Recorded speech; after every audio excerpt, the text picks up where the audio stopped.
வணக்கம், welcome to review pass. இனி நம்ம பார்க்க போகிற ரிவ்யூ நிலேஷ் கிருஷ்ணா இயக்கத்தில் lady super star Nayanthara, Jai மற்றும் சத்யராஜ் இவங்க நடிப்பில் வெளியே வந்திருக்கிற அன்னபூரணி. இந்த படம் எப்படி இருக்குது? இதோட கரு ஒரு சின்ன பிளாட் தான்.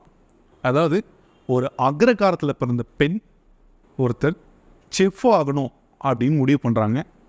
அந்த செஃப் ஆகுறதுனால என்னென்ன ப்ராப்ளத்தை ஃபேஸ் பண்ணுறாங்க, குறிப்பாக ஐயராக இருக்கிற பொண்ணு ஒரு செஃப் ஆகணும்னா மாமிசம் அது இதுன்னு ஏகப்பட்ட பிரச்சனைகளை ஃபேஸ் பண்ணணும், சுற்றி இருக்கவங்கள ஃபேஸ் பண்ணணும், எல்லாத்தையும் ஃபேஸ் பண்ணி ஜெயிச்சாங்களா அப்படின்ற பிளாட் தான் இந்த படம்.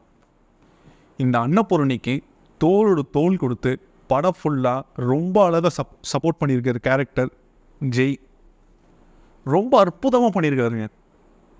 அவரோட ரோல் வந்து ரொம்ப ஆப்டாக, இந்த கதைக்கு வந்து ரொம்ப பொருத்தமாக, ஒரு ஃப்ரெண்டு, ஒரு லவர் பாய் எல்லாத்தையும் தாண்டி அவளுக்கு சப்போர்ட் பண்ணுற ஒரு பேக் போனாக சூப்பர்வாக நடிச்சிருக்காரு. ஜெய்யோட ரோல் எனக்கு ரொம்ப பிடிச்சிருந்தது. Super character Jai. அடுத்தது நயன்தாரோட அப்பா. அந்த கேரக்டர் வந்து ஒரு அக்ரகாரத்தில் இருக்க ஒரு ஆள் எப்படி இருப்பாங்களோ அப்படியே அவ்வளோ யதார்த்தமான நடிப்பை அவ்வளோ அழகாக வெளிப்படுத்தியிருக்காங்க.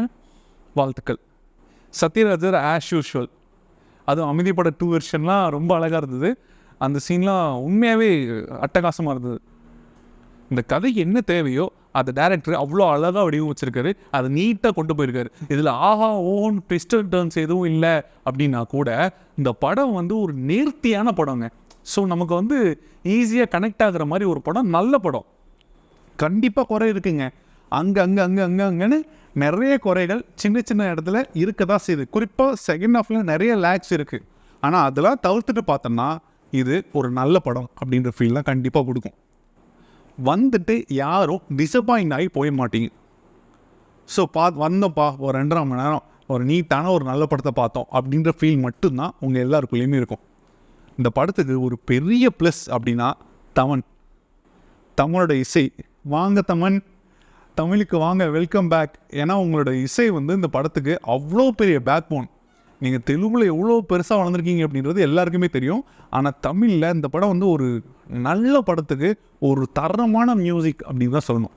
சாங்ஸாக இருக்கட்டும், பேக்ரவுண்ட் ஸ்கோராக இருக்கட்டும், ரெண்டுத்துலேயுமே ஜெயிச்சிருக்கீங்க. அடுத்தது லேடி சூப்பர் ஸ்டார் நயன்தாரா.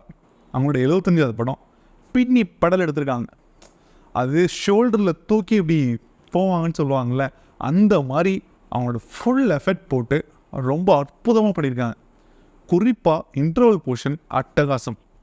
நிறைய பெண்கள் தியேட்டரில் அழுகிறது நம்மளால் பார்க்க முடிஞ்சுது. Hats of.